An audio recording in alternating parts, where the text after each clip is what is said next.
Хэлийн цэргийн техник 165 дугаар ангийн захирагчаар 1989-1993 онд ажиллаж байсан Монгол улсын гавьяат барилгачин бэлтгэл хурандаа самбуугийн самдан давжид тухайн үед Увс аймгаас Баян-Улгийн аймгийн Хэлийн цэргийн ангид татагдж цэргийн алба хаасан цэргүүдтэйгээ уулзаж түүхэн дурсамжаа ярилцлаа. Тэгээд судалгааны ажилд би юу гэж хэлсэнхээр 1990 онд Баян-Улгийн аймгийн Хэлийн отруудыг хамгаалж байхдаа би хамгийн олон хэл зохиолч гэсэн гэдэг нэрийг зөвсөн гоо. Зарим нь ч эсэргүүцэж ил байдгийг. Зарим нь бараг намайг юу ч гээгүй хүүч гэж үзэж ил байдгийг. Тэр бол манай зэргүүд нь яаж байгаа. Тэгээ ингээ эргөөр одоо болтлоо хэл зөрчигч барьсан хүн чинь яаж барьсан бэ гэдэг нь их сонин чухал байх. Чухам ямар нөхцөлд барьсан. Ингээ ярихаар зэрэг би ч ганцаараа очиод барьж яваад байсан биш шүү дээ. Хэдэн зэргийнхаа хүчинд л одоо хамтарч ил барьж ийсэн. Нэг өцөр зэргийнхаа хүч. Тэгэхээр энүүний хийсэн хүн хийн бэ гэхээр зэрэг Увсын зэргүүд байна. Одоо та нар май баяр хүргэе та нарт.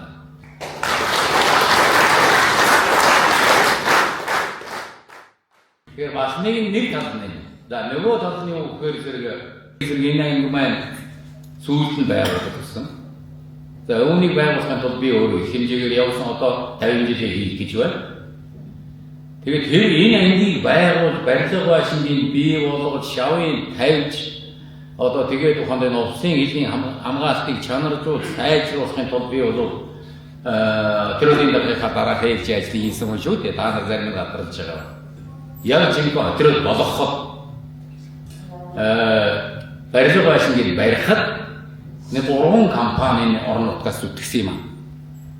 Тэрний нэг компани захирал үндсэн одоо толгой хүн энэ манай Кейс Ухбаат. Ариун босто баяр хүргэе.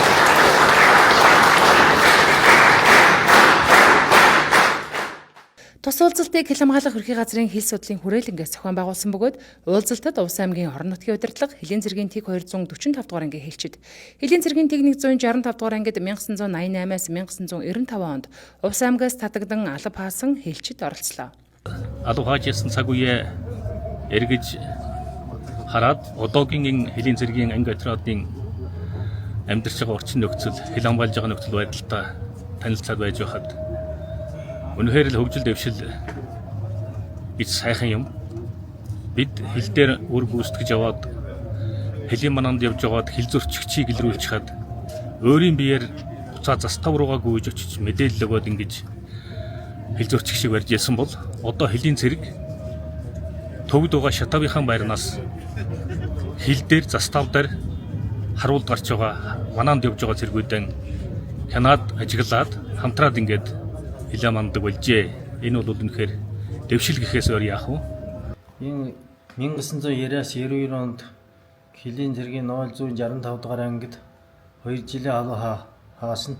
Хаах хугацаанд одоо дөрвөн хэл зөрчиж бариад одоо өнсгөл чинь Хэлийн цэргийн 91 оны аврах гэлчнээр шагнуулж байсан.